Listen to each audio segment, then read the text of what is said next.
Hello and welcome. In this example, we're going to look at a TinkerCAD circuit that's going to illustrate open and closed circuits. So this first one here actually illustrates too much current in a circuit and what that means for heat.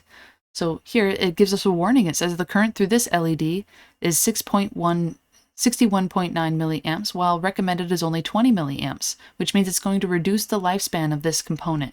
So we want to make sure that we put a resistance in line with that to slow down that current a little bit. And so when we place this resistor here, this is a 50 ohm resistor, we place in line with that resistance of our LED light and put in a meter here so we can measure the current through there. Note that this meter goes up and through right here.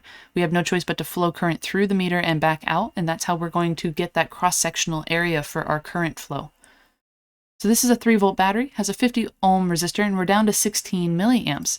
Well, we can decrease this. We can go down to, say, 10 ohms on our resistor. That's a smaller resistor, and we see that that alarm came off up here again. 38.9 is too much current for this LED light here.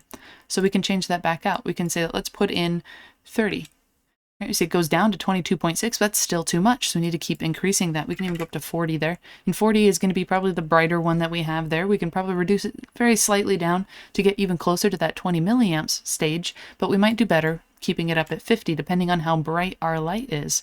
Right? And red lights often are brighter than other lights. So let's move over here. This one's going to show us our open and closed states. So right now we're open. Right now our voltage is leading up here and it gets stuck right here. It can't go anywhere else but right up into this location here because the connection doesn't exist. This switch here is allowing the green line here to connect directly back to ground, and that's where the other side connects to also. So both sides of our circuit are directly connected to ground, and that has eliminated all potential and all current flow in our circuit. When we flip this switch down, we see that we connect the positive lead through this green line up through our light. It's on now, and that goes down to ground. So this other ground line here is deactivated. It has nothing to do with the circuit at this point, right? And so that is allowing us to close the circuit and then open the circuit to shut the light off and then close it again to turn it back on, right? That's our toggle switch there. This last one here is a push button, and it has a 9-volt battery on the bottom and a couple of different LEDs. So 9 volts, we had to increase the battery supply to run this many LED lights out because otherwise they wouldn't be bright enough. You wouldn't be able to see them or distribute the voltage in the way you wanted. And so in this one, we have a voltage right here, this orange line. Everything that's orange right here is actually your voltage source, that 9-volt source.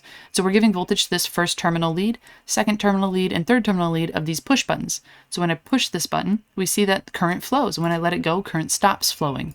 So pushing down that button allows current to flow through this bottom red rail all the way up to the top, and then through that resistor here down to this black wire, which is our ground wire. And you see that all of these ground wires are going to lead to the exact same terminal connection on the bottom here. The blue one does the same thing where it flows up through this little resistive load here, our blue LED on the bottom and down to ground, or it can flow the opposite direction, up this top pathway, activating this blue light down to this resistive load down to ground as well. Right, so both of those two lights activate every time, the red here and the red up there, the blue down there and the blue up the top. And then this one also, the green at the bottom here goes to the same pathway, and then the green up here goes the same pathway. So these ones on the bottom only have one LED light in them. The one on top has 3 LED lights in it. It has a red, a green, and a blue LED light, and technically if we really wanted to, we can activate more than one at the same time. We can't with this circuit though, because we only have one push button. Okay, let me know if you have any questions.